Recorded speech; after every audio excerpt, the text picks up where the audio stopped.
play anything, I do think that we will. There it is. There's a handshake. We have liftoff, and we have a Carol Khan.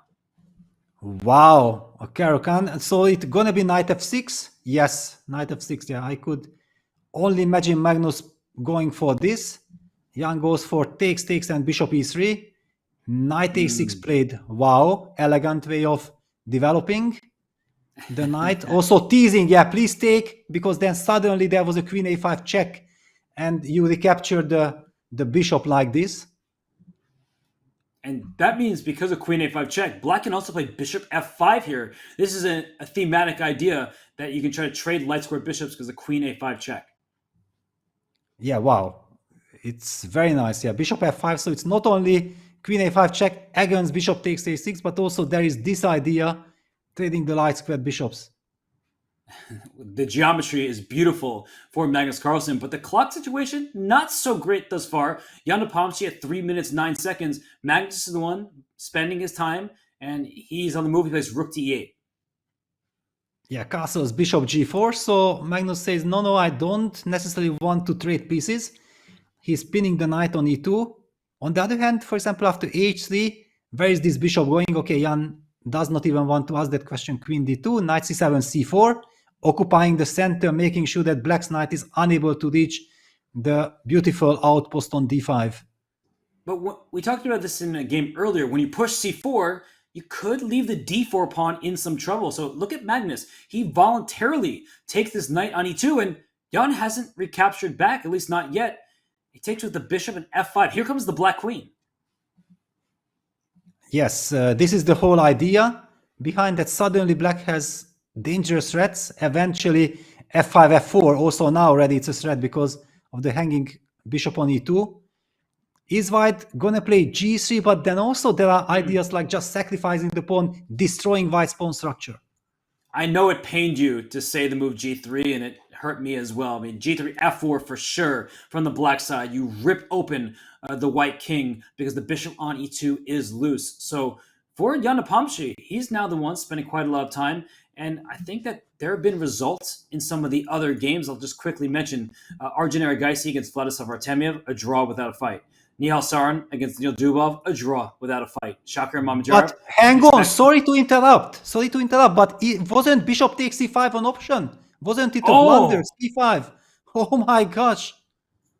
It looked like a miss there from Magnus Carlsen. Bishop takes c5, take on d2, bishop on e2 is loose. Crazy. It's tiredness, everything, but okay, the game is on.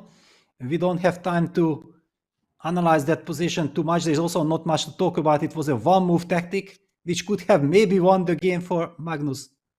And it also explains some of the quick draws on the other boards. They're exhausted. They're hungry. It's like 10 p.m. in Uzbekistan, so the delays, the appeals, all of this stuff have been unfavorable for the players. But these two are still fighting. So there's a knight on d5, nicely centralized. The bishop on f6 aiming at d4. But as you're pointing out, a bishop for white can plant itself on d6 if black does not take it on f4. Yeah, and what a big miss by Magnus. And now we see that he might be in for some trouble. If white plays the move bishop d6, then white will be able to eliminate that knight on d5, and black is forced to capture with the pawn. That's a terrible strategical position. White will have the majority of the queen side. And how do you stop that? If you take on f4, then after queen takes f4, white will play b4, eventually push d4, d5, and again he has an extra pawn on the queen side.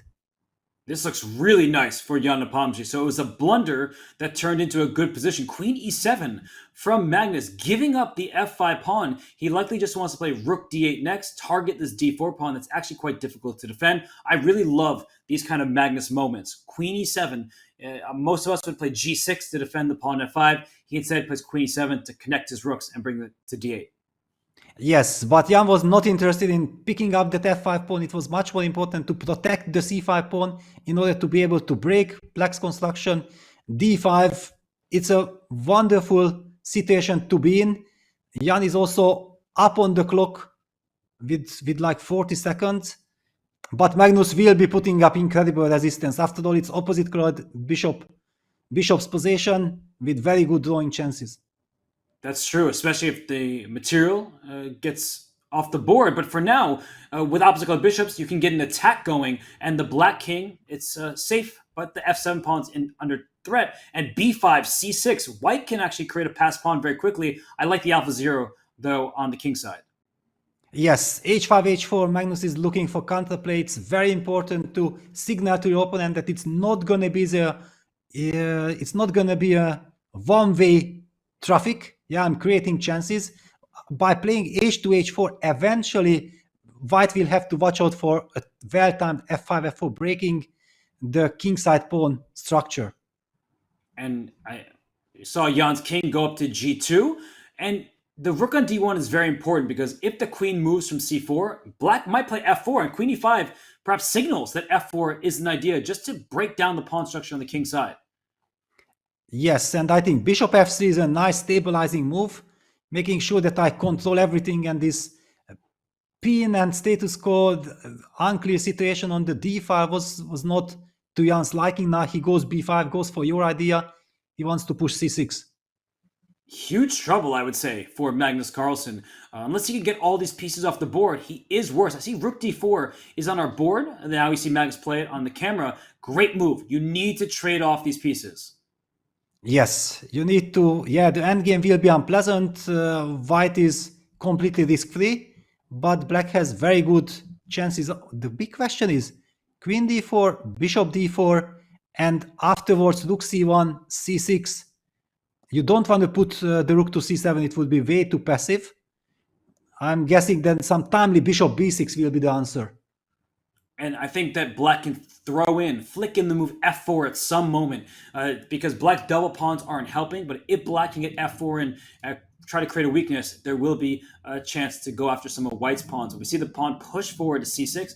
A trade will happen. The bishop will slide back to b6. Peter, it looks like Magnus does have things under control now. Yes, exactly. This was the setup I was looking for, that how can black be sure that he is safe. This looks like a very drawish construction. And so if Magnus Carlsen can avoid that c-pawn pushing any further, he will have everything completely under control. And he's getting his rook active. Is he potentially trying to play rook c5, rook c2 at some moment? Wow, but that's quite a risky strategy. I thought that he will just play rook e7. Oh, and isn't f7 dropping? But if f7 is captured, c6 falls. So Magnus giving up f7. He's also ahead on time. Suddenly it's Jan down to 15 seconds. Yeah, but what Magnus is doing is very risky. If f7 falls the g6 pawn, clearly bishop takes f7 is met by rook c2. Oh. Rook c2, be careful. A draw offer, probably a draw offer with bishop f7. Yeah, because bishop takes f7, rook takes c6, and the position is completely level. We see that both players had some inaccuracies. They made some mistakes, and for Magnus missing bishop takes... Look at this. They're talking about it. Yes, c5, bishop takes exactly. c5. Oh!